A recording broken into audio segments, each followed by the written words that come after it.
খুব সহজে গরুর মাংসের কাবাব কিভাবে বানায় বা আমি কিভাবে বানাই সেটাই আপনাদের সাথে আজকে শেয়ার করব। এখানে আমি গরুর মাংস কেটে ধুয়ে পরিষ্কার করে নিয়েছি, আর এখানে নিয়েছি কিছু পেঁয়াজ, আর এখানে নিয়েছি ছোলার ডাল, যেটা আমরা ছোলা বলি, এটা খোসা ছাড়ানো, এটা ধুয়ে নিয়েছি।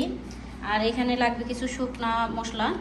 এখানে আমি শুকনা মরিচ নিয়েছি, জিরা, এলাচ, তেজপাতা, গোলমরিচ, লং, দারুচিনি, রসুন, আর হচ্ছে আদা, যেগুলো আর কি মাংসের মশলা। এই সবগুলো এখন আমি এখানে দিয়ে দিব। সাধারণত মাংসে যে যে মশলাগুলো লাগে সবগুলোই দিয়ে দিব, কিন্তু হলুদের গুঁড়া আর মরিচের গুঁড়াটা দিব না। আর ডালগুলো দিয়ে দিব, আর দিয়ে দিব পরিমাণ মতো লবণ। এখানে আমি হাফ কেজির থেকে একটু বেশি গরুর মাংস নিয়েছি, আর 250 গ্রামের থেকে একটু কম হবে ডাল নিয়েছি। এখন আমি পরিমাণ মতো পানি দিয়ে এটা চুলায় বসিয়ে দিব। যতটুকু পানি দিলে মাংসটা একদমই নরম হয়ে যাবে, সিদ্ধ হবে এবং পানিটা শুকিয়ে ফেলবো একদম। একদম ডিম আছে এটা সিদ্ধ করে নেব মাংসটা, পরে শিলপাটায় বেটে নিব। কাবাবের মাংসটা সিদ্ধ করে শিলপাটায় বেটে নিয়েছি, আর এগুলো হচ্ছে কুচি করে দিয়েছি পুদিনা পাতা। এটা কেউ না চাইলে নাও দিতে পারেন, অপশনাল, অসুবিধা নেই। আর এখানে একটা ডিম ফেটিয়ে নিয়েছি সামান্য লবণ দিয়ে। এখন এই ডিমটা এটার মধ্যে দিয়ে ভালো করে হাতে মেখে নিব।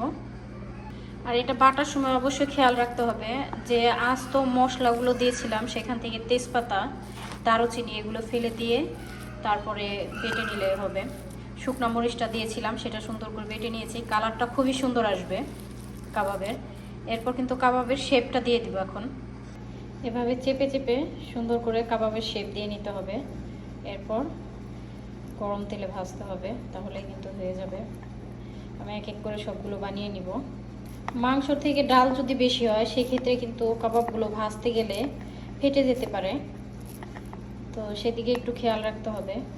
মাংসর তুলনায় ডালটা একটু কম দিতে হবে, তাহলে কিন্তু আর কাবাবটা ফেটে যাবে না, দেখতে সুন্দর হবে, খেতেও ভালো লাগবে।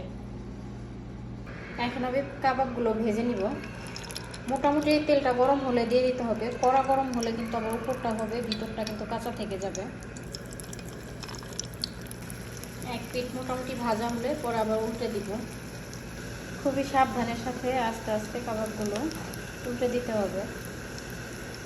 হালকা এক পিঠ হয়ে গেছে, এখন আস্তে আস্তে ভেজে নিতে হবে। এই যে আমার কাবাবগুলো কিন্তু ভাজা হয়ে গেছে। আমার বাসায় কালকে মেহমান আসবে, তো আজকে বানিয়ে রাখলাম। আর একটু যখন মেহমান আসবে তখন আর একটু হালকা তেলে গরম করে দিব এটা, তখন কিন্তু খেতে আরও বেশি ভালো লাগবে। এগুলো ভাজা হচ্ছে। তো আমার এই কাবাব বানানোটা কেমন লাগলো, আপনারা কে কীভাবে বানান সেটাও কিন্তু কমেন্টসে জানাতে পারেন। আজকের মতো এই পর্যন্তই। ভালো থাকবেন, সুস্থ থাকবেন। আল্লাহ হাফেজ।